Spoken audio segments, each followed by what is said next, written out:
உயர்நீதிமன்றம் ஏற்று அனைத்தினுடைய தொண்டர்கள் விருப்பப்படுகின்ற அளிக்கின்ற அனைத்து கோரிக்கைகளையும் உயர்நீதிமன்றம் பரிசீலித்து தீர்ப்பு வழங்கப்பட வேண்டும் என்று தீர்ப்பு வழங்கப்பட்டிருக்கிறது. உயர்நீதிமன்றத்தின் வாயிலாக உறுதியாக இரட்டை இலை சின்னம் தொண்டர்கள் திருக்கரங்கில் வந்து சேரும் என்பதை தெரிவித்துக் கொள்கிறேன்.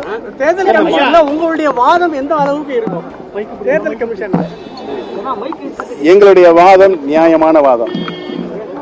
அனைத்து இந்திய அண்ணா முன்னேற்ற கழகத்துடைய நிரந்தர பொதுச் செயலாளராக இதயம் டாக்டர் புரட்சி தலைவி அம்மா அவர்களை அனைத்து இந்திய அண்ணா முன்னேற்ற கழகத்தினுடைய தொண்டர்கள் ஒன்று கூடி பொதுக்குழு ஒன்று கூடி நாங்கள் அம்மா அவர்கள் இந்த இயக்கத்திற்கு ஆற்றிய பணி 30 ஆண்டு காலம் கழகத்தினுடைய பொதுச் செயலாளர், 18 ஆண்டு காலம் தமிழகத்தினுடைய முதலமைச்சர், இப்படி பல நிலைகளிலும் இன்று இயக்கத்திற்கு வந்த சோதனைகள் எல்லாம் சாதனைகளாக உருமாற்றி யாராலும் வெல்ல முடியாத இயக்கமாக தமிழகத்தில் இருக்கின்ற சட்டமன்ற தொகுதிகள் 234 தொகுதிகளும் இரட்டை இலை சின்னத்தை போட்டியிட செய்து வெற்றி பெற்று அதோடு மட்டுமல்லாமல் நாடாளுமன்றத்தில் 3ஆம் நிலையை தேசிய கட்சியினருக்கு இணையாக 3ஆம் நிலையை புரட்சி தலைவர் அம்மா அவர்கள் தங்களுடைய இன்னுயிரை தந்து இந்த இயக்கத்திற்கு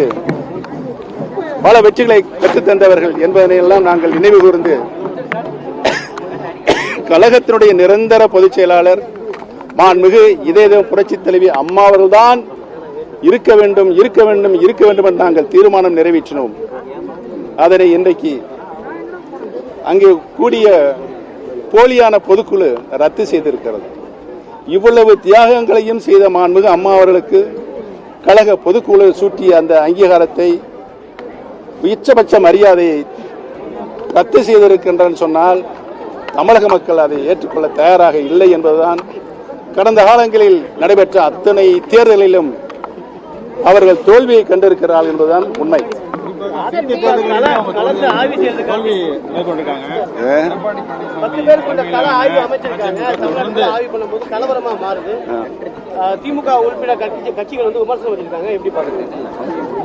அந்த ஆய்வெல்லாம் நீங்க பாத்தீங்க.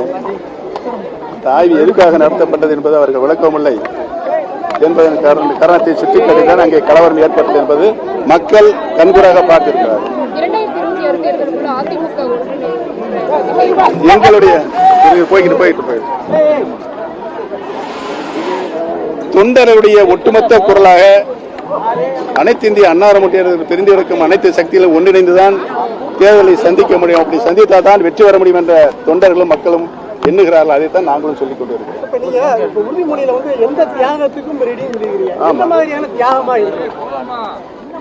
இதற்கு முன்னால் தேர்தல்களை சந்தித்த போதும் கழகத்துக்கு சோதனை வந்த போதும் தியாகம் செய்து வெற்றிகளை குவித்த தொண்டர்களுடைய தியாகத்திற்கு இணையாக நாங்களும் அந்த தியாகத்தை செய்ய தயாராக இருக்கிறோம்.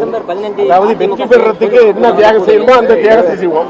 டிசம்பர் 15 மீண்டும் அதிமுகவோட நடக்கிறதுக்கு மாநகரத்தில் ஏற்கனவே நீங்களே அதாவது ஒரு சர்வாதிகாரத்தின்படி எந்த அளவுக்கு இயக்கத்தை நடத்த முடியும் என்பதுதான் கடந்த காலங்களில் நடந்த பொதுக்குழு. நான் அந்த பொதுக்குழுவின் வாயிலாக 3ஆம் நிகழ்ச்சியாக கழகத்தின் பொருளாளராக வரவு செலவுகளை வாசிக்க வேண்டும். அதற்கு கூட வாசிப்பதற்கு இடமளிக்காமல் கூட்டம் முடித்து வைக்கப்பட்டது என்பதெல்லாம் நீங்கள் எல்லாம் பார்த்திருப்பீர்கள். அதையெல்லாம் நீங்கள் நன்றாகவே பத்திரிகையில் எழுதுங்கள். அதுதான் ஜனநாயகத்தை காப்பாற்ற முடியும். தியாகத்தின் உறுதுணாக நீங்கள் பத்திரிகை மற்றும் தொலைக்காட்சி நிறுவனங்கள் விளங்கிக் கொண்டிருக்கிறது. அந்த பணியை நீங்கள் செய்ய வேண்டும் என்பதுதான் எங்களுடைய தீராத அவாவாக இருக்கிறது.